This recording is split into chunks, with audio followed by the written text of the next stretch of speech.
આગામી ધોરણ 11 નો 10મો પાઠ છે, જેનું નામ છે જીભ. તેના વિશે અભ્યાસ કરીશું, જેના લેખકનું નામ છે જ્યોતિન્દ્ર દવે.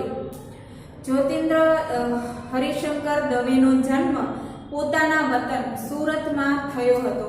તે એક હાસ્ય લેખક તરીકે જાણીતા છે. તેમણે કોલેજ સુધીનું શિક્ષણ સુરતમાં લીધું. 1933 થી 37 દરમિયાન સુરતની એમટીબી કોલેજમાં ગુજરાતીના અધ્યાપક રહ્યા. જીવનનો મોટો ભાગ તેઓ મુંબઈમાં વસ્યા હતા. છેલ્લે માંડવીની કોલેજમાં 3 વર્ષ આચાર્ય રહ્યા હતા. તેઓ વિશેષ લોકપ્રિય અને અગ્રણી નિબંધકાર હતા. હાસ્ય લેખક તરીકેની શક્તિ અને હાસ્ય પ્રેરક વ્યાખ્યાનો આપવાની ઉત્તમ આવડત એ બંને ગુણોનો એમાં ફાળો હતો. તેઓ ભારતીય કાવ્ય મીમાંસાના અભ્યાસી હતા. તેમણે નાટક અને અનુવાદો પણ આપ્યા છે. રંગ તરંગ ભાગ 1 થી 6, મારે નોંધપોથી, રેતીની રોટલી, પાનના બીડા, અલ્પાત્માનું આત્મપુરાણ, નજર લાંબી અને ટૂંકી, ત્રીજું સુખ, રોગ યોગ અને પ્રયોગ, જ્યાં ત્યાં પડે નજર મારી તથા પ્રતિનિધિ હાસ્ય લેખોનો સંગ્રહ જ્યોતિન્દ્ર તરંગ છે, જેમાં ઉત્તમ હાસ્ય નિબંધો છે. ધનસુખલાલ મહેતા સાથે તેમણે અમે બધા નામની હાસ્યસભર નવલકથા આપી છે. હાસ્યની વિવિધ પ્રયુક્તિઓનો આશ્રય લેતી એમની શૈલી હાસ્ય જન્માવે છે. તેમને રણજીત રામ સુવર્ણચંદ્રક અને નર્મદ સુવર્ણચંદ્રક પ્રાપ્ત થયા હતા. આ કૃતિમાં જીભ વિશે જણાવતા લેખક કહે છે કે મનુષ્યની સર્વ ઇન્દ્રિયોમાં જીભનું સ્થાન વિશિષ્ટ છે. જીભ એક છે પણ 2 કામ કરે છે, સ્વાદ ચાખવાનું અને બોલવાનું. જીભ જન્મથી મરણ અને મરણ પછી પણ વાણી રૂપે અમર રહે છે. રસાસ્વાદનો અધિકાર પણ જીભને મળ્યો છે. જ્ઞાન અને કર્મનો સુંદર સમન્વય તે સાધી શકે છે.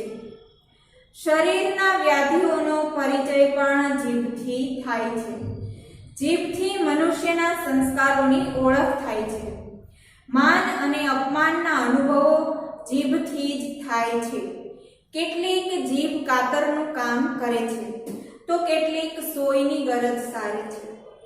મનુષ્યની તંદુરસ્તી, નીતિ, વિવેક, ધર્મ આદિ એનું આખું જીવન જીભને આધારે વિકસે છે કે વણસે છે. ઈશ્વરે જીભને છૂટી કરી શકાય એવી રચના કરી હોત તો કેટલું સારું હોત. કંકાસ, મારામારી, ગાળાગાળીના પ્રસંગે જીભને કાઢી ગજવામાં મૂકી દઈ આવા કેટલાય પ્રસંગો સુધારી શકાયા હોત. ક્યારેક કોઈની જીભ અદલાબદલી થઈ જાય પણ તેમાંય ફાયદો જ થાત. રામનું રટણ કરનારી જીભ કોઈ ખ્રિસ્તીના મોંમાં તો રહીમને ભજનારની જીભ કોઈ બ્રાહ્મણના મુખમાં જઈ ચડે તો આપોઆપ રામ, રહીમ અને ગોડની એકતા સિદ્ધ થઈ જાય. આ નિબંધમાં હળવો ગંભીર વિષય લઈ લેખક ઉત્તમ કક્ષાનું હાસ્ય જન્માવી શક્યા છે. એટલું જ નહીં, આ હળવાશની સાથે સાથે જીવનની ગંભીર સમસ્યાઓના સમાધાનની કલ્પના કરી ઉત્તમ ઉપદેશ પણ આપ્યો છે. મનુષ્યની સર્વ ઇન્દ્રિયોમાં જીભનું સ્થાન વિશિષ્ટ છે. બીજી બધી કરતા એનું મહત્વ પણ વિશેષ છે. કાન, હાથ, પગ આદિ 2 ઇન્દ્રિયો છે ને તે કાર્ય તો એક જ કરે છે. એક સાંભળવાનું કામ કરવા માટે 2 કાન, એક શ્વાસ લેવાનું કાર્ય કરવા માટે 2 નસકોરા, ચાલવાના એક કાર્ય માટે 2 પગ, જોવાના કામ માટે 2 આંખો, પણ બોલવાનું અને સ્વાદ ચાખવાનું એમ 2 કામ માટે એકલી જીભની જ નિમણૂક કરવામાં આવી છે. અહીંયા લેખક છે તે હળવી શૈલીમાં હાસ્ય પ્રગટાવે છે કે ભાઈ આપણે જે બધી ઇન્દ્રિય છે, ઇન્દ્રિયો એટલે શું, તો જેના દ્વારા આપણે માહિતી પ્રાપ્ત કરીએ છીએ અથવા તો કામ કરીએ છીએ અથવા તો જ્ઞાન મેળવીએ છીએ, એવા જે આપણા અંગો છે તેને આપણે ઇન્દ્રિયો કહીશું. તો અહીંયા શું કીધું છે કે 2 કાન છે, જે આપણી કર્ણેન્દ્રિય છે તે કર્ણેન્દ્રિય 2 કાન છે, પરંતુ તે કાર્ય તો એક જ કરે છે. શું કાર્ય કરે છે? સાંભળવાનું. આપણા 2 હાથ છે, પરંતુ એ હાથનું કામ પણ એક જ છે. એવી જ રીતે આપણા નસકોરા એટલે બે નાક છે, પર બે નાક મીન્સ કે બે નસકોરા છે, તો એ પણ કામ તો એક જ કરે છે. શું કરે છે તો કે શ્વાસ લેવાનું. અને આપણા બે પગ છે પણ એનું કામ શું છે તો ચાલવાનું. આવી જ રીતે આપણી આંખો પણ બે છે પરંતુ બે એક જ કામ કરે છે, જોવાનું. પણ આપણી જીભ છે તે એક જ છે, જે આપણી સ્વાદેન્દ્રિય તરીકે ઓળખાય. તો આપણી જીભ એક જ છે, એ સ્વાદ ચાખવાનું પણ કામ કરે છે અને બોલવાનું પણ કામ કરે છે. તે આપણી જીભ કામ બે કરે છે પરંતુ તે એક જ છે. ઘણી ખરી ઇન્દ્રિયો પર આપણો કાબુ નથી. આપણી ઈચ્છા વિરુદ્ધ પણ પર સંસ્કારની અસર એના પર થયા વગર રહેતી નથી. કોઈ આપણને ગાળ દેતું હોય ને તે સાંભળવી આપણને કુદરતી રીતે જ રૂચતી નથી. રૂચતી નથી એટલે કે ગમતી નથી. રૂચવું એટલે કે રુચિ એટલે કે ગમવું.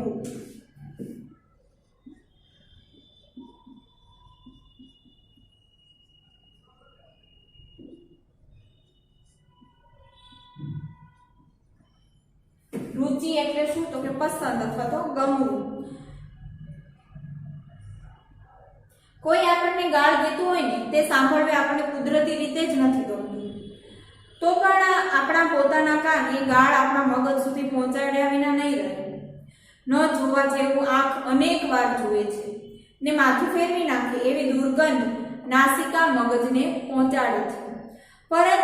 પરંતુ જીભની ઉપર તો મનુષ્યની પૂરેપૂરી સત્તા પ્રવર્તે છે. એની ઈચ્છા હોય તો જ બોલવાનું કે સ્વાદ આપવાનું કાર્ય જીભ કરી શકે, અન્યથા નહીં. આપણા કાન છે તે આપણી આસપાસ ઘણા લોકો ગાળો બોલતા હોય તો આપણે અનાયાસે એટલે કે વિના છૂટકે તે સાંભળવા પડે છે. એટલે વિના છૂટકે તે કાન આપણા સાંભળી લે છે. ક્યારેક કોઈ ન જોવાનું દ્રશ્ય હોય, જે ખરાબ દ્રશ્ય હોય, એવું દ્રશ્ય પણ આપણી આંખ જોઈ લે છે. તો અહીંયા અને આપણા મગજને પણ સંદેશો પહોંચાડી દે છે. ક્યાંકથી દુર્ગંધ આવતી હોય તો તે દુર્ગંધ છે તે પણ આપણી નાસિકા ગ્રહણ કરી લે છે, એટલે કે તે પણ તેને સૂંઘી લે છે. પણ જીભ એકમાત્ર એવી છે કે આપણે બોલવું હોય તો જ આપણે બોલીએ. તેના ઉપર આપણો પૂરેપૂરો કંટ્રોલ રહે છે. બીજી ઘણી ઇન્દ્રિયો એવી છે કે જેના ઉપર આપણો કાબુ રહેતો નથી. તો આ એક જીભ એકમાત્ર એવી છે કે આપણે બોલવું હોય ત્યારે જ તે બોલી શકે છે. આપણે જ્યારે જમવું હોય કે કોઈ સ્વાદ ચાખવો હોય તો જ આપણે સ્વાદને ચાખી શકીએ છીએ, અન્યથા નહીં. બોલવાનું ને ખાવાનું દુનિયાના બે મોટામાં મોટા કાર્યો એક નાનકડી જીભ બજાવે છે.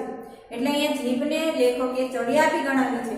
તેણે શું કીધું છે કે બોલવાનું આપણી બધી જ અભિવ્યક્તિ છે તે જીભ દ્વારા થતી હોય છે અને બોલવા ઉપર જ આપણી વ્યક્તિમત્તા છે તે પ્રગટ થતી હોય છે. આપણું આખું બિહેવિયર જ જીભ ઉપર ડિપેન્ડન્ટ છે. એટલે કે જીભ જેવું વર્તન કરે છે તેવું આપણા સંબંધો છે તેવા આપણા સંબંધો જળવાઈ રહે છે. એટલે અહીંયા લેખક શું કહે છે કે બોલવાનું અને ખાવાનું આપણે જમીએ તો જ આપણે જીવી શકીએ છીએ, તો જ આપણું શરીર છે તે જીવિત રહી શકે છે. તો આ બે કાર્ય છે જે મોટા અને મહત્વના કાર્ય છે તે આપણી નાનકડી જીભ બજાવે છે. માનવ જીવનમાં આના કરતાં વધારે ઉપયુક્ત કે જરૂરી બીજા કોઈ કાર્ય નથી. એ બંને કાર્યની મનુષ્યના જન્મથી શરૂઆત થાય છે ને જીવનનો અંત આવતા સુધી ચાલે છે, અથવા મનુષ્યના મરણ પછી પણ એની જીભનું કાર્ય તો ચાલુ જ રહે છે.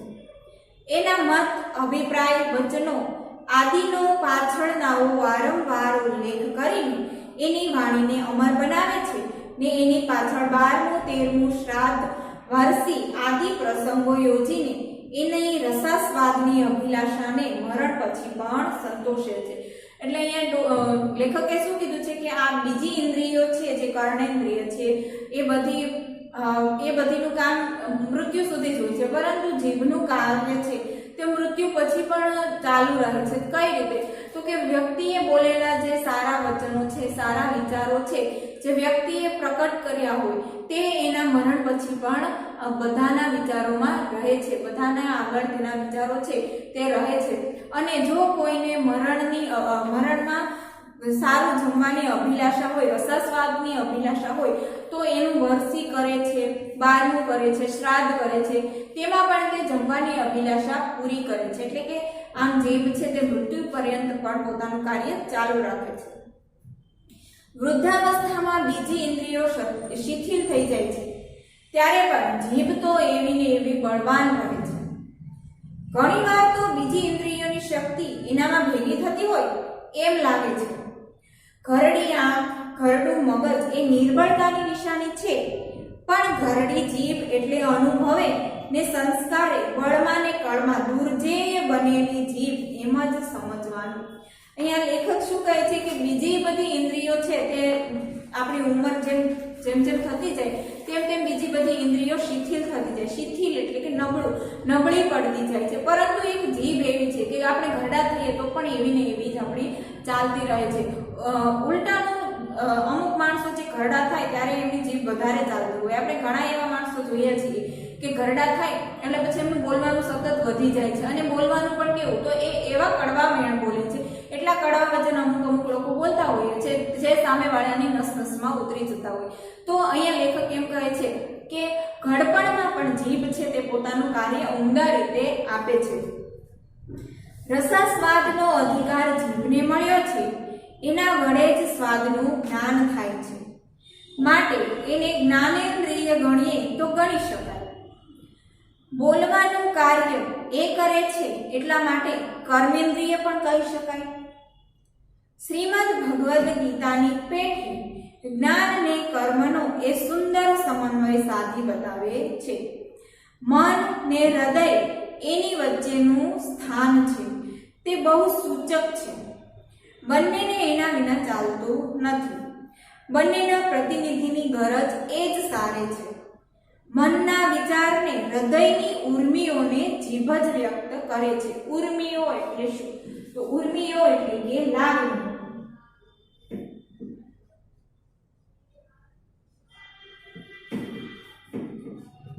વિદ્યાર્થીઓને ગણિત કે તત્વજ્ઞાનના મુશ્કેલ કોયડાઓ સમજાવતી જીભ જ પ્રિયતમાના સાનિધ્યમાં પ્રણય વચનો ઉચ્ચારે છે.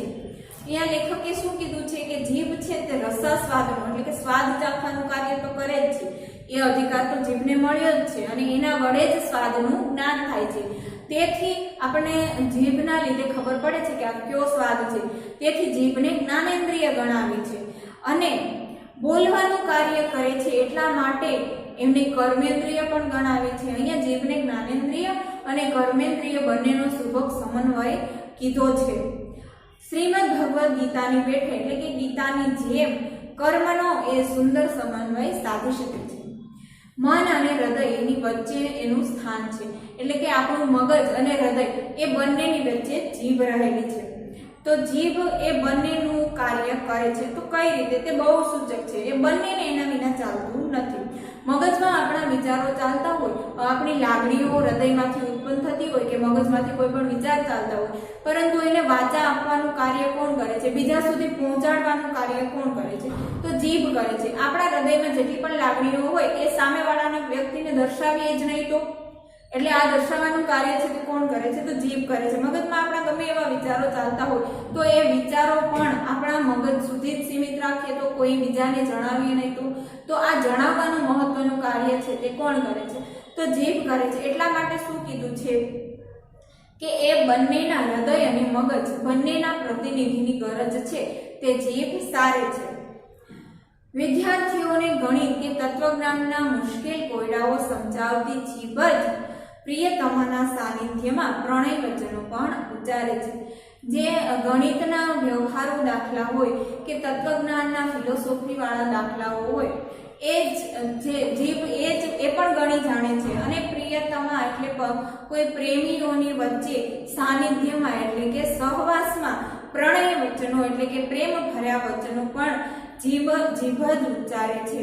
એટલે એક બાજુ તે ગણિત જેવા વિરસ દાખલાઓ પણ ગણી શકે છે અને પ્રેમના વચનો પણ બોલી શકે છે.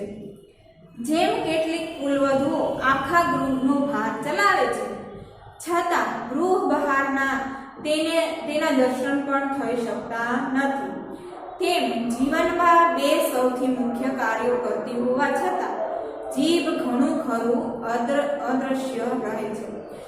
આપણા સમાજમાં એવી કુલવધુઓ એટલે કે એવી વહુઓનો પાર નથી કે જે સમગ્ર કુટુંબનો ભાર ઉપાડતી હોય. અહીંયા ભાર ઉપાડતી હોય એટલે કે પોતાના કુટુંબની સાર સંભાળ લેતી હોય, જ્યારે જ્યાં જરૂર પડે ત્યાં હાજર થતી હોય. તો આવી કુલવધુઓ ઘણી જગ્યાએ જોવા મળે છે. છતાં પણ ગૃહની બહાર, ઘરની બહાર એ કુલવધુના દર્શન એટલે કે એ ક્યારેય પણ જોવા મળતી નથી. તેવી જ રીતે જીવનમાં બે સૌથી મુખ્ય કાર્યો કરતી હોવા છતાં જીભ છે તે ઘણું ખરું અદ્રશ્ય રહે છે. જીભ જ્યારે હોય ત્યારે એવી રીતે બહાર આવતી નથી. સ્નિગ્ધ, કોમળ, સુકોમળ, નાની, નાજુક ને નમણી એવી જીભ અનેક રીતે સ્ત્રીના સરખી છે. સ્નિગ્ધ એટલે કેવું? તો સ્નિગ્ધ એટલે ચિકાશ વાળું. સ્નિગ્ધ, સુકોમળ એટલે કે ખૂબ જ નાજુક, નમણી એવી જીભ અનેક રીતે સ્ત્રીના સરખી છે. આપણે એની પાસે સૌથી વધારે કામ લઈએ છીએ, તે છતાં બને ત્યાં સુધી એને ઓઝલ પડદામાં રાખીએ છીએ. આપણો ઉઠીએ ત્યારથી લઈ અને સૂઈએ ત્યાં સુધી આપણી જીભ જ આપણા બધા જ કાર્યો પૂરા પાડતી હોય છે. બોલવાની અભિવ્યક્તિ દ્વારા જ આપણા કાર્યો છે તે થતા હોય છે. આટલું મહત્વનું કાર્ય કરતા હોવા છતાં જીભ છે તે ઓઝલ પડદામાં એટલે કે પડદા પાછળ જ મોંની અંદર જ રહે છે. રસોઈ બનાવીને સ્ત્રી આપણી સ્વાદ વૃત્તિને પોષે છે ને સુંદર ઘરેણા લુગડા પહેરી આપણી અભિમાન વૃત્તિને પોષે છે. તેવી જ રીતે જીભ આપણી સ્વાદ વૃત્તિને સંતોષે છે ને સરસ શબ્દો વડે આપણા વખાણ કરી અભિમાન વૃત્તિને ઉત્તેજે છે. રસોઈ છે તે ઘરમાં સ્ત્રીઓ જ બનાવતી હોય છે. તો આવી રસોઈ બનાવીને સ્ત્રી આપણી સ્વાદ વૃત્તિને એટલે કે આપણે જે સ્વાદ વૃત્તિ છે, આપણો જમવાનો જે શોખ છે એને કોણ પૂરો કરે છે? તો સ્ત્રીઓ પૂરો કરે છે. અને એ પોતે બહુ બધા ઘરેણાં પહેરે છે. સ્ત્રીઓ જ્યારે ઘરેણાં પહેરે છે ત્યારે એમાં અભિમાન કોનું લેવાય છે? તો એના સસરાવાળાનું અથવા તો તેના પતિનું લેવાય છે કે ભાઈ ફલાણાની વધુ છે, આ ફલાણાની પત્ની છે. એવી રીતે અભિમાન કોણ સંતોષે છે? તો આ જે પુરુષો છે એ જ અભિમાન વૃત્તિને સુંદર અને સારા કપડાં અને ઘરેણાં પહેરી અને પોતાની અભિમાન વૃત્તિને ઉત્તેજન આપે છે. તેવી જ રીતે જીભ છે તે પણ આપણી સ્વાદ વૃત્તિને સંતોષે છે. અને જો જીભમાંથી સારા શબ્દો નીકળે તો સામેવાળા આપણા વખાણ કરતા થાકતા નથી. એવી રીતે આપણી અભિમાન વૃત્તિને પણ પ્રયોજે છે. આવી રીતે લેખકે સ્ત્રી અને જીભ બંનેને સરખા દર્શાવ્યા છે. સ્ત્રીની પેઠે જીભ પણ ઘાયલ કરે છે ને ઘા જાવે છે. તજહીને દર્દ દિયા હે તુझी દવાઈ દેના એમ માશુક કહે છે. તે જ રીતે જીભને પણ કહી શકાય. કોઈનું અપમાન કરી તેને ઘાયલ કરનારી જીભ પાછળથી જરૂર પડીએ તેના વખાણ કરી પોતે પાડેલા ઘાને રૂજાવી શકે છે. અહીંયા શું કીધું છે કે સામેવાળા વ્યક્તિને તકલીફ પહોંચાડવાનું કાર્ય છે તે પણ જીભ જ કરતી આવે છે. આપણે કોઈ એવા માઠા વચનો સામેવાળા વ્યક્તિને કીધા હોય, ખરાબ વાતો સામેવાળા વ્યક્તિને કીધી હોય તો તે એને અંદરોની ઘાવ લાગી આવે છે. તેને અંદરથી ખૂબ જ દુઃખ થઈ આવે છે. અને એવું જો દુઃખ આપણે સામેવાળાને આપ્યું હોય તો આ જ જીભે આપ્યું છે. કેમ કે એ જ જીભ વડે એ ખરાબ વચનો બોલ્યા છે. પરંતુ એ જ જીભ છે તે એમના વખાણ કરી અને સારા સારા વચનો કરી અને એમનો જે ગુસ્સો છે તે શાંત પાડી શકે છે. અને વખાણ કરી અને પોતે પાડેલા જે ઘા છે તેને રૂજાવી પણ શકે છે. પુરુષના પાપોનું પ્રાયશ્ચિત કેટલીક વાર સ્ત્રીને કરવું પડે છે, તેમ પેટ આદિના રોગના ભોગ જીભને બનવું પડે છે. પેટમાં કોઈ આપણે રોગ થયો હોય તો તેના લીધે આપણે કંટ્રોલ શેના ઉપર રાખવાનો? તો જમવા ઉપર. એટલે કે આપણે કોઈ સ્વાદિષ્ટ વસ્તુ હોય, તીખું કે તળેલું હોય તો તે આપણે ખાઈ શકતા નથી. પેટનો દુખાવો હોય કે કોઈ બીજી કોઈ તકલીફ હોય તો એટલે લેખક શું કહે છે કે અહીંયા પેટના લીધે સહન કોને કરવું પડે? તો જીભને કરવું પડે છે.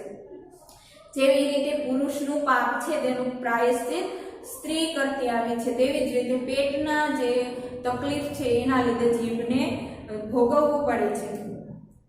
પેટમાં અપચો થતા જીભ પર ચાંદી પડે છે. પેટની વાત જીભ તરત જ કહી દે છે. અબળા વર્ગ તરફથી ઘણીવાર ગૃહના છિદ્ર બહારનાને જાણવાના મળે છે. તે જ પ્રમાણે રોગોના નિદાન માટે તજજ્ઞો જીભ પર ઘણો આધાર રાખે છે.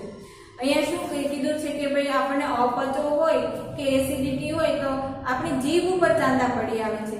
જેવી રીતે પુરુષના કોઈ પણ અપમાનનો બદલો છે તે સ્ત્રીને સહન કરવો પડે, એવી જ રીતે પેટના લીધે પણ જીભને સહન કરવું પડે છે. અબળા વર્ગ તરફથી ઘણીવાર ગૃહના છિદ્ર બહારનાને જાણવાના મળે છે. તે જ પ્રમાણે રોગોના નિદાન માટે તજજ્ઞો જીભ પર ઘણો આધાર રાખે છે. એટલે કે જે તજજ્ઞો તજજ્ઞ એટલે શું, તો જે તે વિષયમાં નિપુણ હોય.